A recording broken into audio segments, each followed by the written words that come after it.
Colts lose their first home game of the season here on the final day of November, 20-16 to the Houston Texans. It is a massive one in terms of the AFC South. Colts, Jaguars now tied at 8-4. Houston just a game back. Colts will see those two teams 3 more times here over the final 5 weeks of the season. You know, so much of this was built good on good, and Houston's defense is better than the Colts offense. They made it tough sledding, I think, for Jonathan Taylor to get to, 85 yards, right around 4 per carry.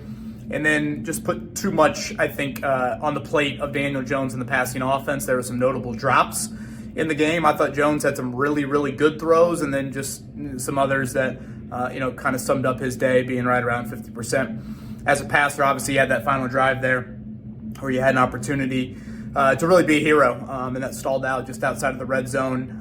Been worried about Michael Badgley for several weeks now. The extra point misses are just inexcusable. In 2025 year of the NFL, these kickers are virtually automatic inside of 50. And right now with Badgley, you have questions about his distance, and then now 3 extra points missed in 7 games. That is it's a pretty wild number. I put some context around that, 1075thefan.com, but quite alarming. I think it's time for the Colts to have quick kicker tryouts again here. And then, lastly, I'll get in a little bit to the officiating. Certainly an egregious call on Kenny Moore II there. I thought late, or whatever that was, early fourth quarter. If you look at that play, I actually thought it should have been delay of game. I'm a little confused why delay of game isn't something that can be reviewed. To me, it's a little black and white, whereas pass interference penalties, that can be gray area. I mean, the Colts probably caught a fortunate one on the ball to Alec Pierce that was thrown way out of bounds, and yet they still called that. And you go back to the Arizona game, and the Colts got one, late. I understand that some of these calls even out, but still, I thought that was one that did not need to be thrown whatsoever, especially on a day when I didn't think, the refs are super flag happy when it came to those sorts of plays.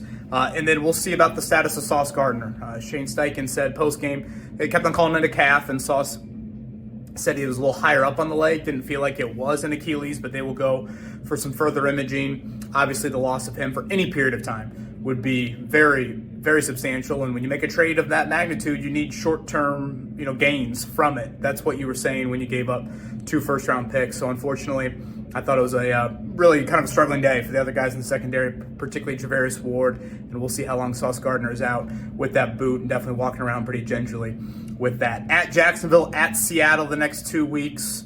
They are, all of them, are critical now the rest of the season. The grip on the AFC South is gone, and the Colts are going to have to regain it here in the month of December. Kevin Bowen signing off. Thank you to Indiana Donor Network. This has been brought to you by Indiana Donor Network and Donate Life Indiana, reminding you to be a hero.